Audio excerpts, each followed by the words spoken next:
When my father died, the reading of the will turned into a war.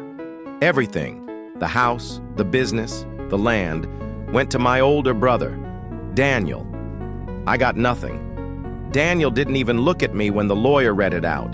He just sat there in his suit, smirking like he'd been waiting for this moment since we were kids.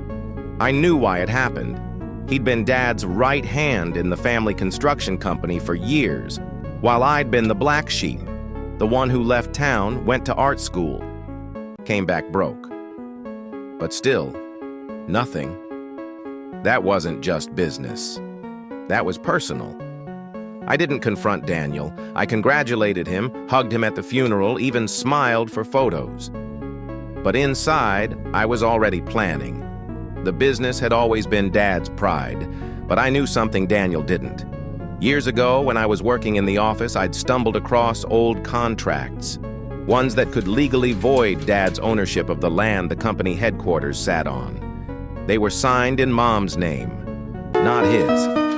Mom had died when we were kids, so her assets technically passed to both of us. Dad must have buried the paperwork, assuming no one would find it. But I had copies.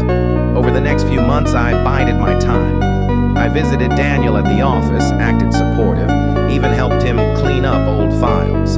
He thought I was trying to patch things up.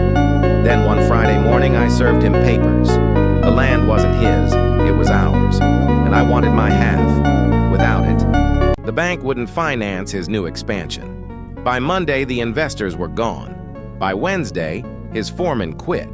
By the end of the month, the company was folding. That's when I got a call from Aunt Marie. She asked if I'd heard the real story. Turns out, Daniel had begged Dad not to cut me out of the will. He'd even offered to split things 50-50, but Dad refused, said I'd waste it. The smirk I saw at the will reading? She said it wasn't arrogance. It was him trying not to cry. I thought I'd been taking revenge on a greedy brother. Instead, I'd just destroyed the one person in the family who'd ever truly fought for me. I tried calling him that night. He didn't answer. He hasn't answered in 3 years. Some grudges, it turns out, are harder to live with than they are to settle.